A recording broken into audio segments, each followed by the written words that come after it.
I'm sitting down, this pleasant, warm February evening, to come up with some early ideas for starting my latest audiobook chapter, Part 5, of the Reflections of Soul audiobook. I was just thinking over some memories of how I somewhat was the person I used to be back in the 3 or 4 years leading up unto the Montage observance time in 2012. At a point back around 2009, I began reading everything I could get my hands on, and got just thirsty for the lore of the Americas. I tried to save every snippet and idea of wisdom that I could glean from dozens of internet authors, in the pursuit of some truths, which I knew were embedded in some of those writings, because of the authors' good names, and affiliations, and the journals which I found the articles in. My key comprehensions from out of all of that reading were thus: first, there were numerous types of temple monument structures, which the ancients used, and I looked at information about these. One in particular caught my writer's eye, through my reader's eye. This particular kind of ziggurat the ancients, whether they were ordinary humans, or some kind of gods, or kings, or aliens, for that matter, made the temple out of alternating layers of a particular type of rock, sandstone, sandwiched with 1-inch thick layers of another kind of rock, namely, mica. Well, I read and reread this information, and at the time wasn't quite sure of what to make of it. But, years having passed, I think that I can see how the rock was something of a part of our living planet, and the mica layers to me today look like those ancient builders, whoever they were, wanted to harness, or harvest, or hear the invisible electromagnetic signals in empty space everywhere, suggesting that those beings had special insight into the living planet Earth, and especially an understanding of the properties of the rocks of this earth. Those people were building some kind of energy harvesting device, much like the type of analog tuner for receiving radio. Haven't you taken apart an old radio and looked inside the tuning knob and seen those layers of mica sandwiched with metal or silicon? At any rate, this is what I gleaned from my accumulated reading in those years, along with the information about the 100,000 year age cycle, with geological records, such as core samples, and cut profiles, revealed alternatingly back into infinite Earth time. You see, once I figured out a bit about the living planet, and understood as well how the climate here alternates between temperate and glacial, this really has more recently opened my mind up to a more accurate picture of infinite antiquity in general. And especially this evening, I can't see in my mind a clear picture of layers upon endless layers of ancient trilobite fossils, and ancient giant fern trees, and dinosaurs, going back to time periods, which I am made to wonder if, did humans even exist here, or were we somewhat more recent arrivals? So, in starting my new Part 5 of this Reflections of Soul audiobook, I'm thinking of the true depth of time, and getting these ideas somewhat out of my system, and onto this page, here tonight. I think that more than anything, this is why I like my slow, lugubrious style of piano playing, favoring these slow and languid moods and tempos, rather than the pep and the bounce of much of modern music. I make the music of dinosaurs, and I think that some others do too. This kind of ponderous, slow-turning and at times ghostly music. But, I guess that the key insight which I came away with, from that reading and study time, was pertaining to ideas and science which these people possessed, which were of a living planet, which courses with its own electromagnetic wavelengths, and those ones knew, or were shown, especially, how to use the alternating layers of sandstone and mica, to make the kind of tuner, or receiver, which, we can only speculate, operated on some electromagnetic principles which we have somewhat lost understanding of. How could this wisdom be recovered? The other key takeaway from these readings would have to be the information from rock core samples and rock cut profiles from the Earth about the apparent cycling of this planet's climate between temperate, interglacial periods and ice ages, at 100,000 year intervals going back into time infinite, the earliest ages of our living planet Earth. So you see, there were a lot of intelligent people writing very good examinations of the planet's paleo and geological history, but most of it exists in differing relationships to those two insides. At least this was somewhat my conclusion.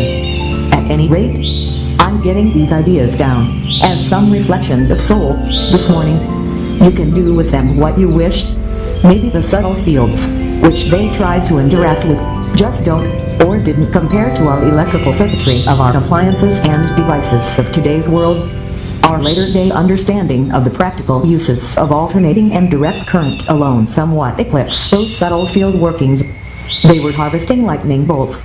Today we use transistors, integrated circuitry, resistors, capacitance, diodes, and we transform and convert voltage in various ways. Maybe a ziggurat such as it was a type of early capacitance or potential device, which was supposed to work when struck by lightning bolt. Today we don't know, but our modern implementation of electricity and current somewhat outmoded those efforts, and today we're somewhat freed from reliance on lightning. But, after all, we're all under the sky, and are of course susceptible to natural phenomena such as rain, temperature, wind, earthquake, fire, and lightning are just some of what we have to contend with. At any rate, you get the idea. But we've moved past those beginnings, though, with electricity and electromagnetic fields. Anyway, these ideas are good to have seen, though, and I hope that they entertain your spirit in some way. Well, these ideas will hopefully begin my new part 5 of this Reflections of Soul audiobook. All for now, Greg Tilda sitting to look into the surface of my empty word processor page. This warm February morning, this year, I'm greatly enjoying the light flowing of piano music from my portable optical data player, and taking in the sun-shining scene from through my open bedroom window. Blind? I'm going to make myself content by taking care of anything I can't think of, even if it's only busy work. I think that I'm definitely at my best when I try, when I'm thinking, and when I'm busy. There's a great talent in being able to come up with excellent work, excellent content, while not really changing, or altering anything real in any way whatsoever. You're just given content, without any of the detrimental negative side effects. Earlier this morning, I quite enjoyed my latest solo keyboard album, and somewhat grasped how this is a quality product. These days, my work is more electronic in nature, sonically, than the more or less fully grand piano albums of my piano meditations period. So, you read these latter albums differently. They're somewhat in the same camp with the synthesis composers, the main distinctions of my sound being its slow, languid pace, and the fact that such is made up in the now, and has been completely improvised on the spot. This makes for some very in-the-moment, spontaneous performances. My good ability at the modalities I use also gives most of my pieces a classic sound and quality that's, I think, hard for a novice to imitate or emulate. I keep my excellence at the key somewhat of a secret, most days. However, every once in a while, someone will get me interested in recording together with others, and these recordings become cherished and revered. Everyone approaches improvisational music in a different manner. It really helps, I think, to know how to work the rhythm and chordal settings on your keyboard, and I've had success when the other person I'm jamming with already knows how to do this. My own work is a kind of free-flowing organic slope and space-centric style, usually, so when someone wants to jam with me, I'm just not as proficient at holding the drum kit rhythm-type patterns down.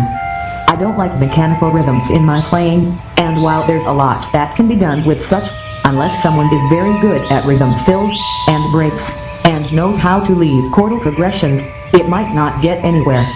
I'm a little too much of an idiocrat to make my leadership work. My opinion is that unless someone wants to try and embellish my solo recordings with lead and support instrumentation, we'll stay at a standstill.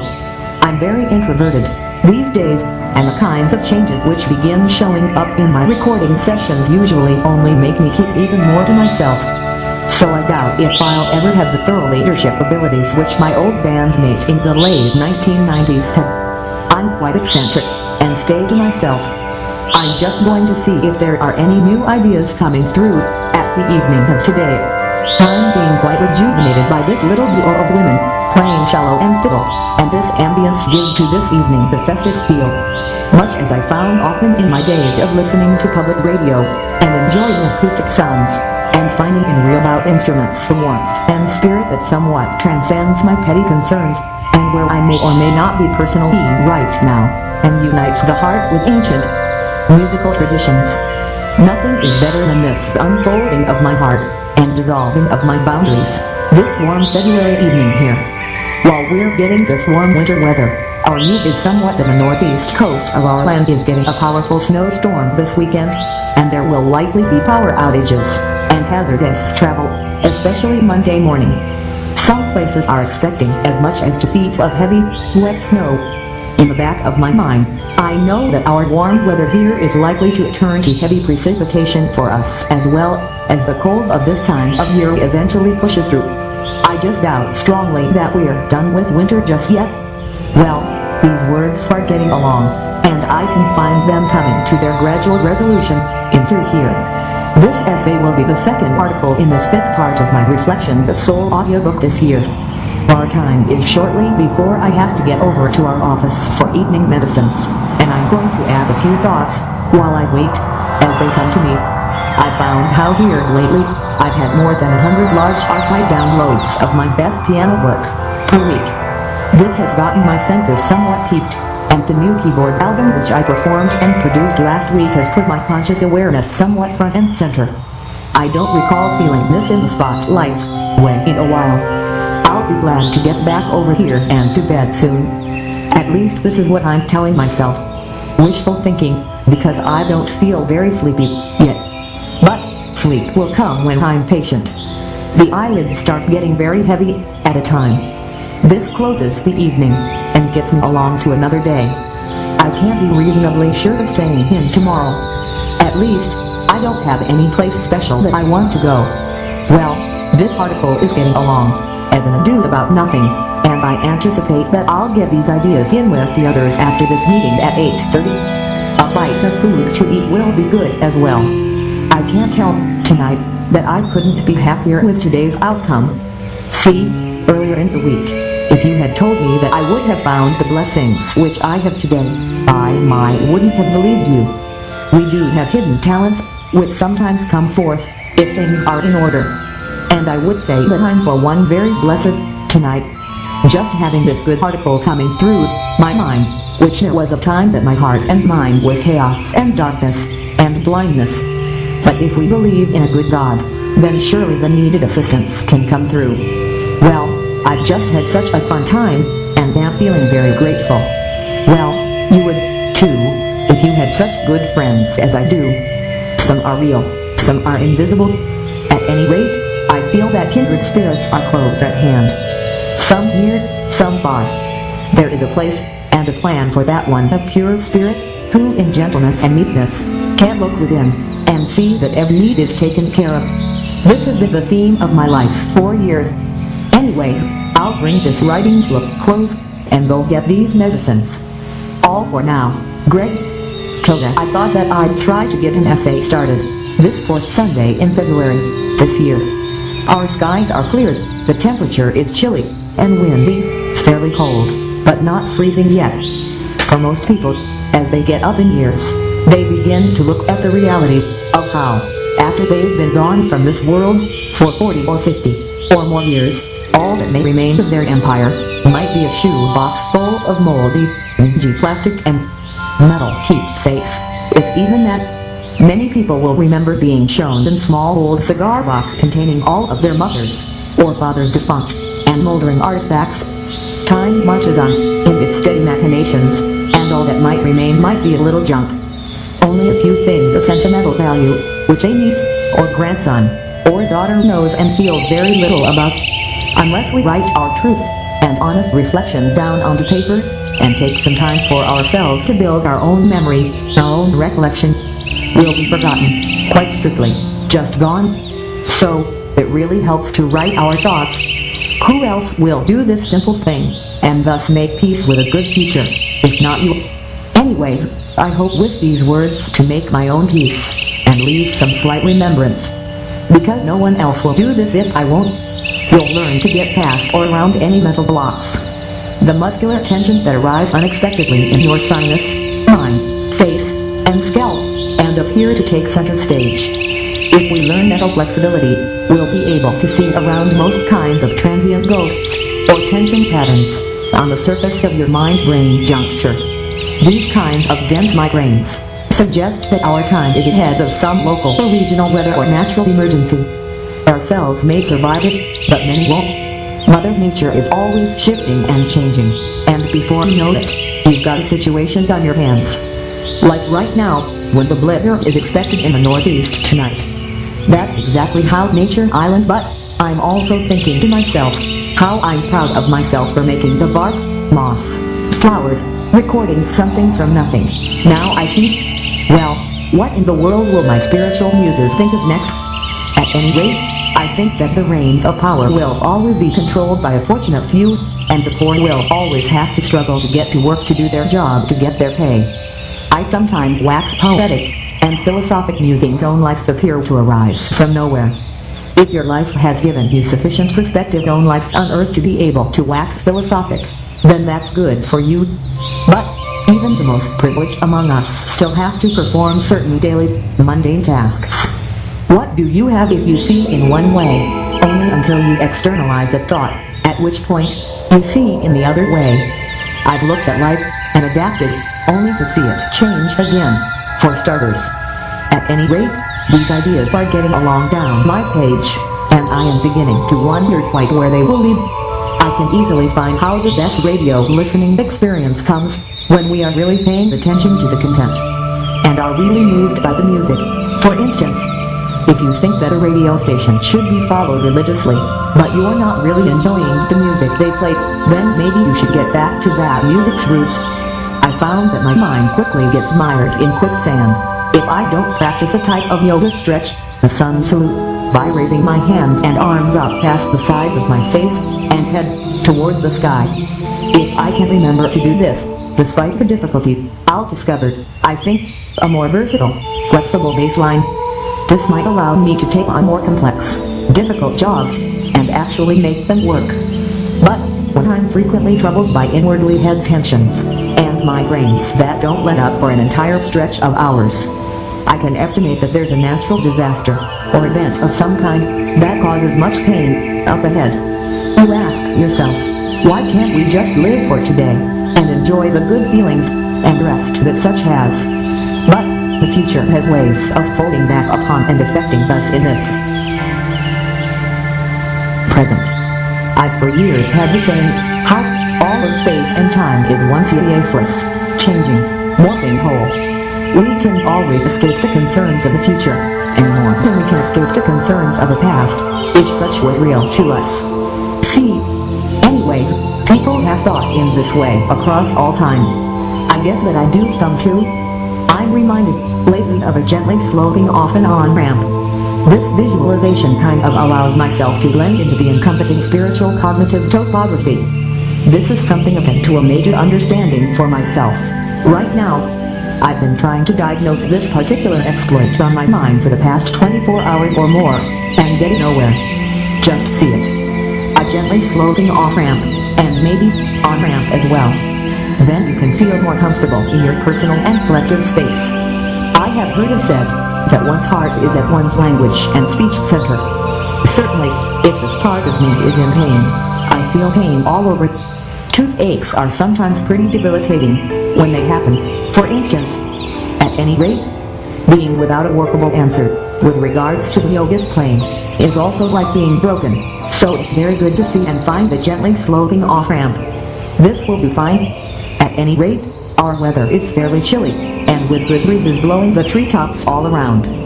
While north and to the east are dealing with a wintry system, like a cyclone, which blows wet snow clouds inland from offshore. For us, our coldest day should be tomorrow, with highs not getting out of the 30s. But at least we'll have sun shining skies. But we should have a partly cloudy and warmer week, and rain is expected towards the end of next week. In the south, where we are, cold and rain in February are something like the exception, as we get so many warm and sunny days. But if you have to be out in cold rainy drizzle even once, like to gather firewood, then to you, winter is getting bad. But our climate here is at the isothermal equivalent of the south of France. Just saying what I need to say, after which I can get back to a gently sloping off-ramp or on-ramp visualization. At any rate, my heart really goes out to those in Philadelphia, Boston, New York City who are getting the snow tonight. Power outages are expected, and such as that would require a whole readjustment, when the temperature is cold. Not to mention the pitch-dark neighborhood at night would have to be transcended. Well, I can't see these ideas coming to their eventual end, about into here, so I'll wrap them up and add in with the others. Well, all for now. I'll send this along your way now. Greg. Till then, as I sit to collect a few thoughts, this sunny, brisk morning, in February, this year, I hope to look at a few things that are on my mind, lately, and somehow come to some better understanding, than I have at this present. One of my medicines, I've found out, is very expensive, costing at around $1,500 to almost $3,000 per dosage. I seem to be thinking that this is what I have Medicaid for, to cover costs of medicines. But I never was told of this high cost. I looked this medicine up on the internet back when I first started taking it, around 2016. I saw, from the information that was there, that it stays in the intramuscular area where it's injected, and doesn't leave the body through urine very much at all. Most of it becomes metabolized, compared to some other similar medicines, which easily get voided through urine. Serotonin is a neurotransmitter and hormone produced primarily in the gut, but also in the brain stem. Serotonin modulates brain activity. It works with other chemicals to manage the sleep-wake cycle. Dopamine is commonly spoken of as the feel-good neurotransmitter. Normal production of this helps regulate our effort-reward linkage, and this gives us healthy motivation to do the things that make our lives worthwhile. My medicine, according to Google, works mainly to balance these two main neurotransmitters, the serotonin and the dopamine. At any rate, the hardest thing in my cognitive spiritual life seems to be the continual downward frictional weight and pressing of atmosphere, biosphere, and being missed from my inner sinus, my nose hairs, and the most tender tissue of my nose, and equilibrium centers in my inner ears. This downward pulling and pressing force, gravity, and air mass pressure acts on my own mass, and makes the vast volumes of air around and above our lids take on a weight known as atmospheric pressure, which our ears, for example, balance for ourselves, between inside our body and outside our body, using the used tools to equalize this pressure difference. Well, this is a quick overview, I know, but you can probably see the main factors on my life, according to my own perspective. Other factors in my inner cognitive spiritual mind sphere life might include the relative ways that my writing, music, and art, and photography is seen and received by my culture. The ways that my work affects how I'm in turn seen and treated. Another strong factor in my inner well-being is the positive and negative, good and bad fruits, or consequences of my own actions and behaviors. Our thoughts often are seen as who we basically are, but frequently, I feel that we are affected by the thought actions of others. This is sometimes such a complex puzzle and enigma to see and work out for oneself. If one believes in the self-authorship of his or her own thoughts, categorically, then that means that you is a general concept which includes the full range of sights and inner sounds which the inner self perceives, or does, within the mind. Tactile, or touch sensations, I believe have a lot to do with how we feel and experience our worlds.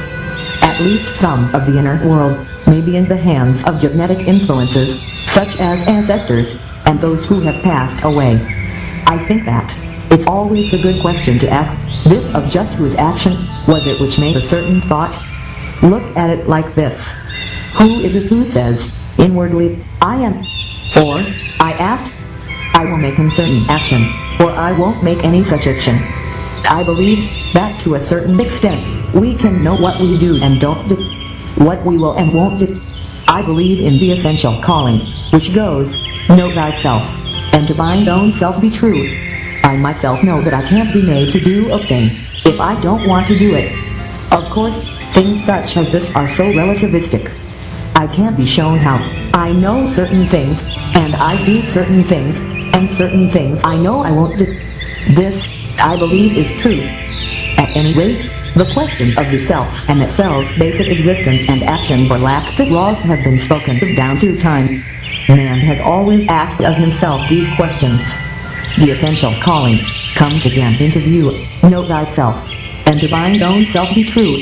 If we really do know essentially who and what we are, and what we do and don't do, what we will and importantly, won't it? Then I feel that we are equipped for life in the world of great shades and shadowy forms, which the spiritualist perceives. So, you see, I asked these questions of myself quite stringently back in 1996, when I first began to be given the Plato's and Inner Truth pamphlets. You see, asking these questions somewhat precipitated a breakdown for myself back then, which brought on a serious self-injury attempt. I simply considered the future and my coming career, which was somewhat of the writer's voice, which hadn't been developed at that early stage. I definitely had to get to know my inner self and familiarize myself with all of the constants and the variables of self-analysis, of self-study. This was, at the time, somewhat more than I knew what to do with, but I knew that I had to start somewhere. I had to learn the ranges of behaviors and associated similitudes of not only sprites and elementals, but of my own self. Wherever I may be, whether in my linguistic faculty, and glottis, or in my pineal gland, as the seat of the soul, or just in the general vicinity of the heart of me. At any rate, all of these basics had to be covered, and this is what my conscious mind began in earnest to do, in the years 1996 and 7. Due to the particularity of my predicament, in those days, I couldn't get any peace, or contentment, or experience of bliss in my life, unless I had in my belly an inebriant, or an ephedrine stimulant. So back then, good times only lasted so long, and so when my pills ran out, and the last effects wore off, I always became gripped by dark despair. I knew that I had to do this self-medicating, if I was to do contented types of exercises, or pastimes, such as any reading, or vegetative experiencing of the television, for instance, or the radio. I think that today young men are prescribed Adderall, or Ritalin, and this handles a lack of inner attention span, or contentedness, or put simply, experience of bliss.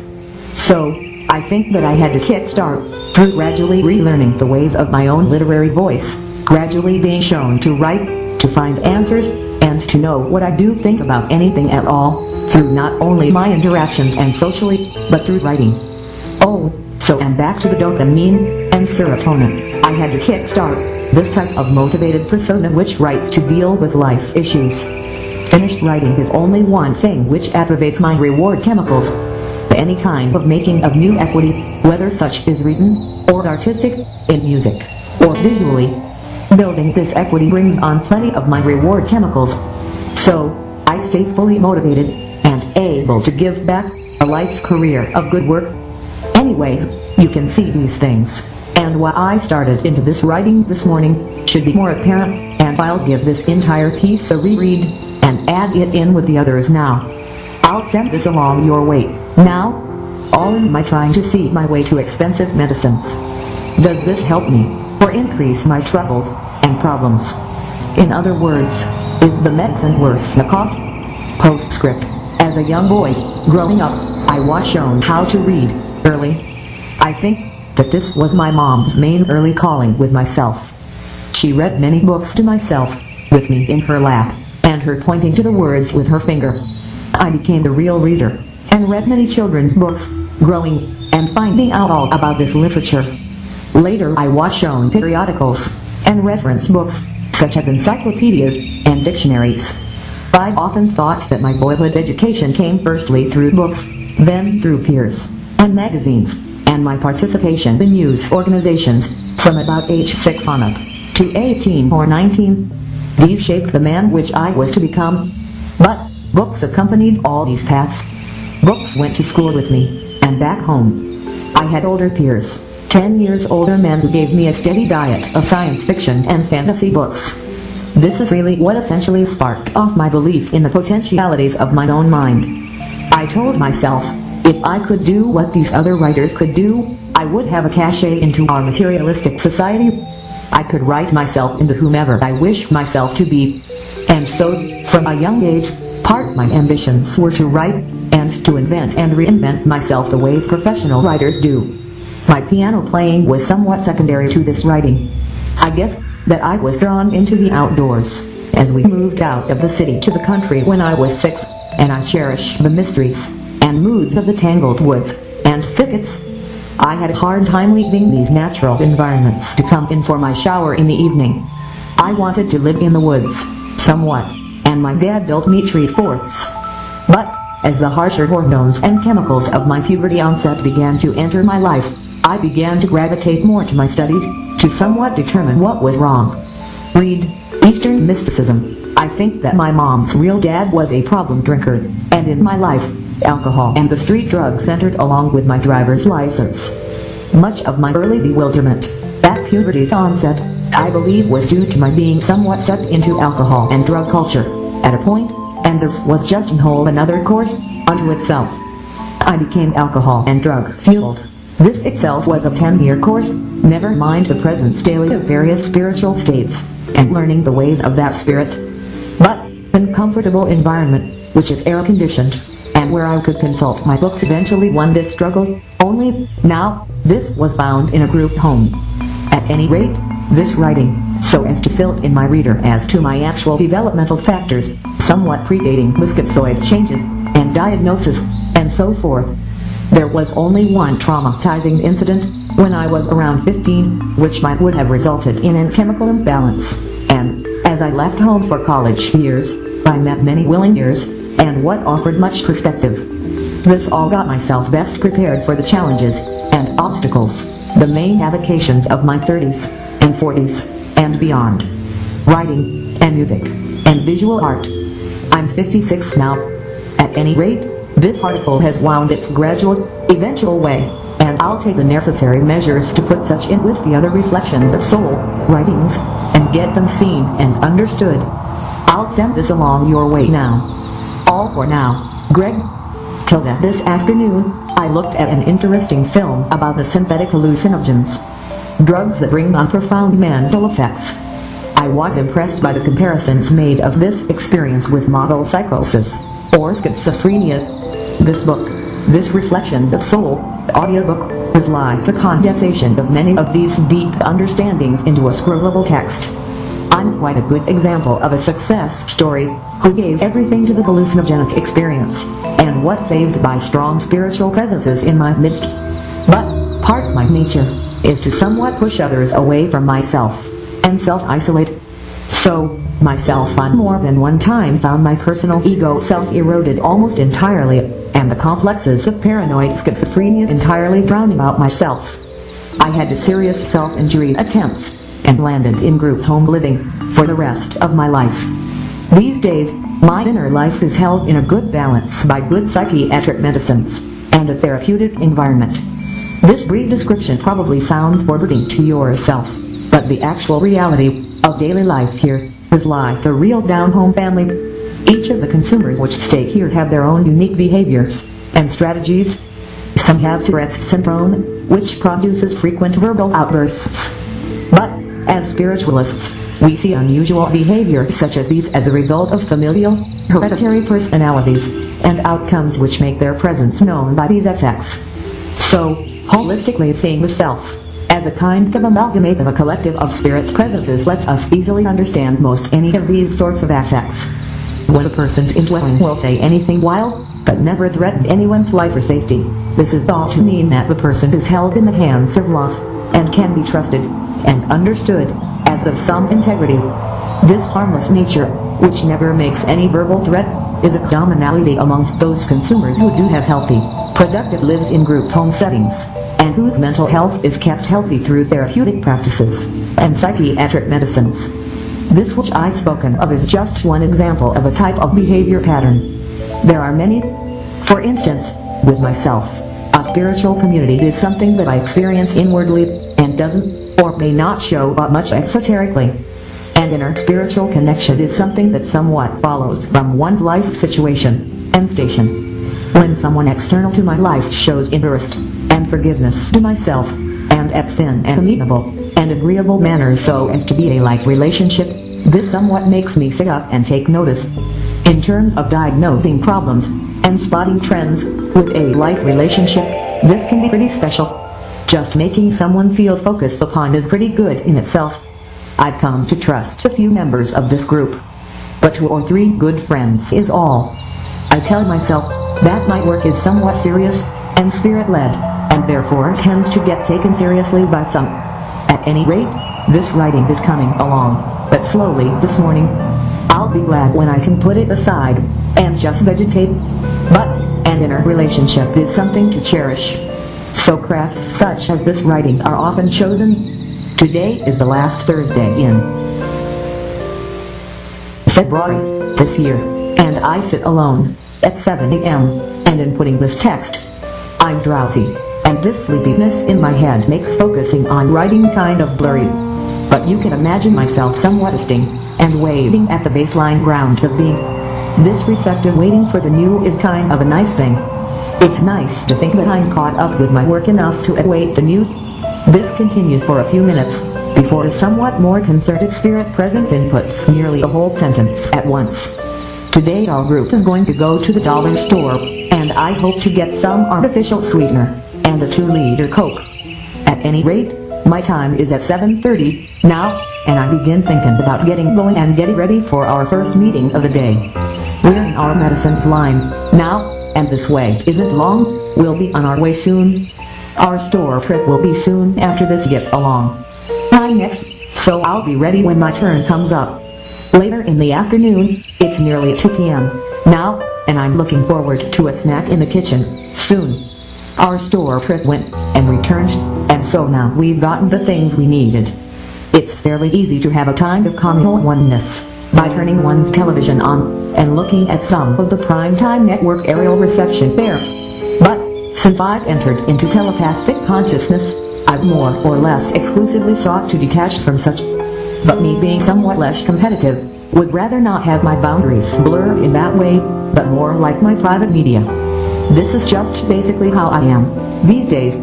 You definitely can be in a group home, and still have firm boundaries, and stay well within them. Our time is just ahead of evening medicines, so I'll look for a stopping point in this paragraph, and go join the others. There's rarely ever much of a wait in getting these medicines, so I'll get back soon, and get in and get to bed. I've smoothed out this writing, and am now thinking of some concluding thoughts. Tomorrow's Friday, and I'm glad and relieved to be getting along into another weekend. Anyways, returning to the hallucinogen topic, some of us will have gotten into spiritual cognition later than everyone else. These minds might well have been in pain by later teenage years, as childhood reverie slips away, along with innocence, and some will attempt to reverse this process with such drugs, illegally. While this can somewhat reframe the person's cognitive experience, I think such causes more pain than it solves. The only way to really be allowed into the inner conversation is through straightening up and getting sober. Because this change will not be initiated for most until an ascended elder gives the go-ahead. You see, then, how foolish it is to risk a felony legal charge for the sake of something that only teases the mind, which might not lead to spiritual well-being at all. Because this is a particular change that I think has to come when the person has met the elder's criteria for sobriety and spiritual wellness. Then follows. True spiritual wellness can click into place, but this may not be until the family agrees for it to. Some may question if you can't even have spiritual wellness in a room where the ceiling is too low. I would suggest that the ceiling is too high, not too low. And we don't want to worry about extraplanetary threats, but should keep our concerns in the health, hygiene, good diet, and well-being areas, not in extraplanetary worries. This is God's area, but we have to live in the material, mortal plane, and keep our peace with imperfection. My writing gets pretty hair-brained, especially when I'm just trying to come up with content. And this has to be avoided. But there's real thought I could put in this article. In particular, when I was young, people thought I was weird, and no one much knew where my life would take me. You see, from infancy, there was a kind of a dual-layer set of meanings around my life. My grandmom's upright grand piano was a Linnell Brothers piano, made near where she was from, in Michigan.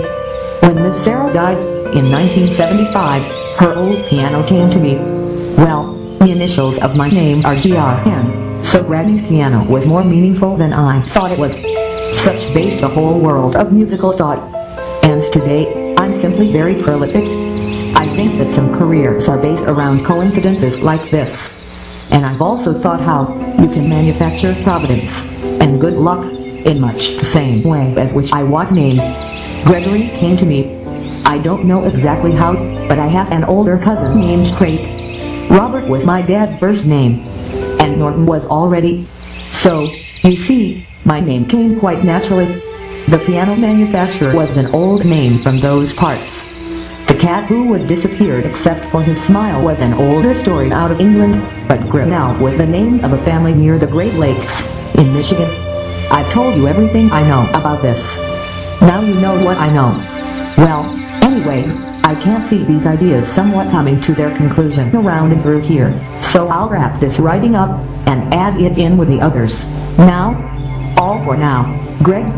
Till then, as I sit to get some thoughts written, this first day in March this year, I'm really impressed with the sun-shining, cool brilliance of this morning, the happiness of the nature, making its usual courses, and sounds, around our yard and surroundings. I sit on this couch inside, and look up from my word processor screen through the open window blinds across the room. I consider the things I can't see about myself, my defining characteristics, things that others see plainly. Whomever one is, that set of appearances appears to be in peace. This morning, those others around allow me to be, without imposing limits, requirements, or conditions. Life is free, and there is time for it to be what it wishes to be. Oh, what a beautiful morning. Oh, what a beautiful day, indeed. I'm listening closely to the Silver World You'll Need Fire album and trying to come to some conclusive understanding. But, there's talent, and then there's higher talent. Both, I think, have similar outcomes. I'm thinking these thoughts to myself, while I listen, and think about the flowing of similar ideas through others' lives. I'm beginning to understand, I think to myself, how the day and time flows through days and nights and lives in my land, in the form of phrases, and sentences, and paragraphs. The flowing of the stream and river means that spirit is a conscious or unconscious presence and force in those lives. ... And we can know God through our ongoing and activity, our productivity, our gross domestic product, so to speak. While I'm writing these words down, I'm thinking of the soul presence inhabiting my current momentum of flowing. We practice philosophy in living, because we see so many comparisons, and parables, and analogs, from the ordinary flows of a typical day.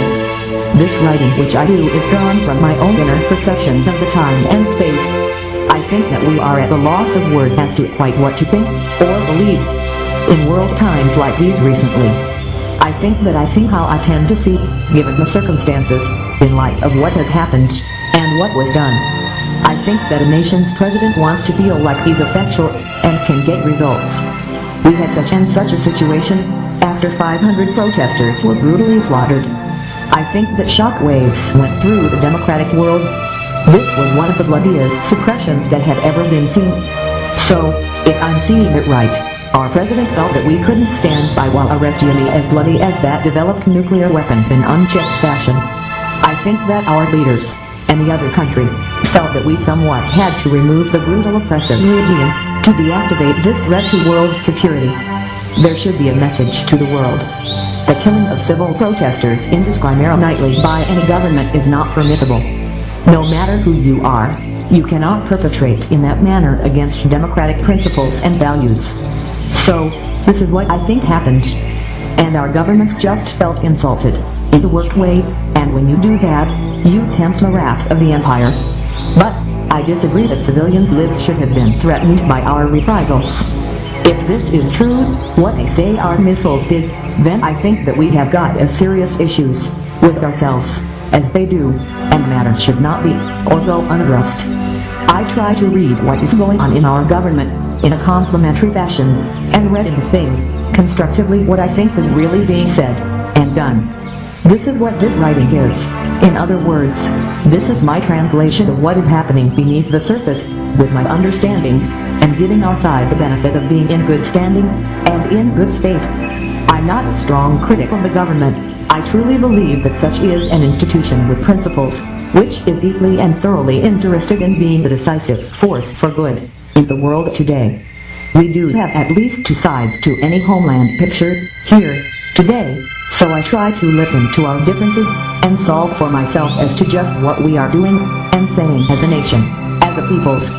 Anyways, this working out of my ideas on paper is very important in my life, and getting to share these thoughts makes them all the more relevant. 35 years ago, I had no voice. No way to share my writings, or my art, or music. So, my society has really come through for me, and I have to give thanks. Well, our time is just before 6 p.m. on this Sunday evening, and I sit finishing writing this article, and mulling over the sounds and feel of one of my recent musical albums. I like making hour-long albums of playing, because these are somewhat definitive statements, when they have a definite beginning, middle, and ending, and can be heard and seen as objects of art. The certain output is much better than no output at all. And I feel that this gives my life, and my class value above and beyond than if there was no product at all. This is just what I think about it. At any rate, a dusky evening has fallen here. The faint deep blue backdrop to the pines across our driveway is just fading into black, and I'll close the window blinds, then, and look, and stay more inwardly. Well, these ideas are beginning to come to their eventual conclusion, in through here, so I'll wrap them up, and add them in with the others. Now, all for now, Greg. Tilda. Well, today is Wednesday, the first one in March, this year. It's something, starting out in writing, on a morning like this one, after some of the footage we've seen from our attacks on the smaller country. Is that even real? But, I guess that we want to try out some of our munitions. The latest ordnance. But, wouldn't that type of thing blow people's legs off? It's for this reason that I have a hard time believing that the footage is real. At any rate, I don't want to dwell too much on unspeakable aspects of the present time. But well, we'll know more later, when the actual truth and the costs are known. But, for the time being, this peaceful writer is just going to let my voice be heard. At any rate, isn't the ease of desktop publishing part of what computers and the internet afford? I know part of it is the easy access to records from all of mankind's recorded history. You see, these two aspects are always at play. Of course, there's the third benefit of computers. The tasks they can do. The ease of audiovisual production and publishing. Anything that can be made digitally, such as the compiling and integrating. The producing of spoken, written, recorded, audio and video files, and still images, and the printed word. If you think about it, today's kids probably kind of take these types of media, and their ease of production, for granted. These kids will be operators, who can get the media results which you want to see on your radio and television. At any rate, when I was growing up, there was a distance between me and getting any real audiovisual product. You still had to go through a studio, or a producer, but that has all been changed, and made easier.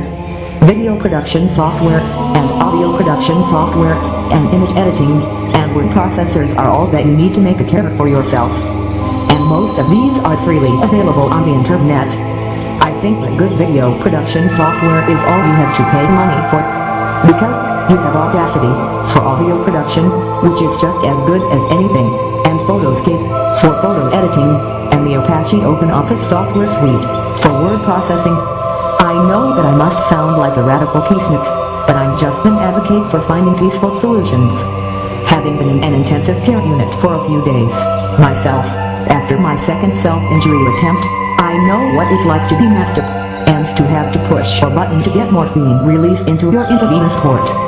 At any rate, I would never advocate smashing, or blowing off limbs, or hurting anyone in the torso. This should be avoided at all costs. And, of course, now you know how I think about this. But, you see, I think that the supposed footage we see from overseas is likely manufactured content, just playing with the concept of bloodshed, to see how the concept floats in the present day and age. I think everyone is in disbelief, and we just don't think that it's real. But, of course, young men like to shoot off guns and bombs and rockets. So it's like a kick right in the ethical guts of a generation, and I don't think that the truths of what a massive injury feels like have hit home. And, for me, I've been through it. I've been stapled back together, and kept alive by tubes into my veins. So, I know what it feels like. Well, at any rate, the truth comes out. At any rate, I think that the allure of this type of combat is that we don't have any casualties or losses of our troops because they are expert pilots or can launch missiles from some distance away.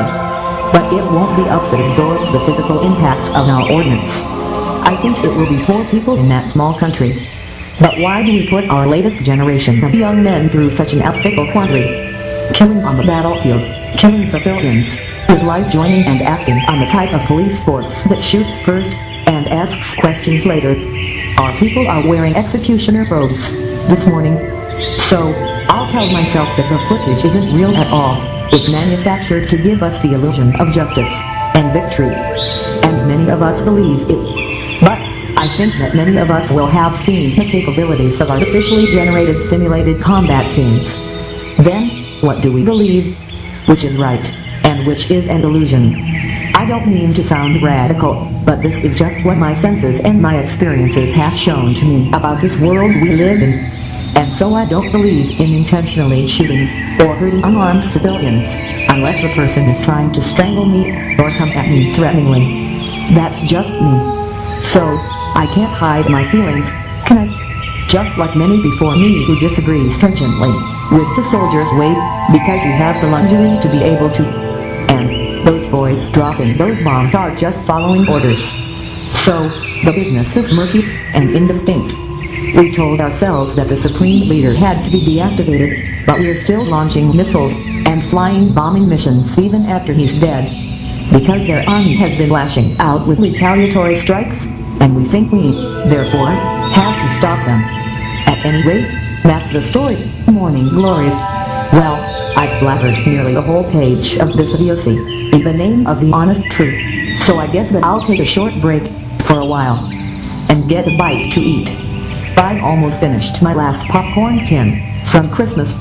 Well, this morning, I listened to my Listing on the Steps album and kind of got reminded of the magic of what a seasoned audio producer can do. The album starts out kind of bumpy, but ends being a hallucinogenic delight. With the audio effects I used, I think that it makes the most of the sonic ground, with some strong organ and flute and piano solos, given some effects processing. I hope you can enjoy it. Well, I can't sense these ideas coming to their ending around and through here, so I'll wrap them up and send along your way. Now, all for now. Greg?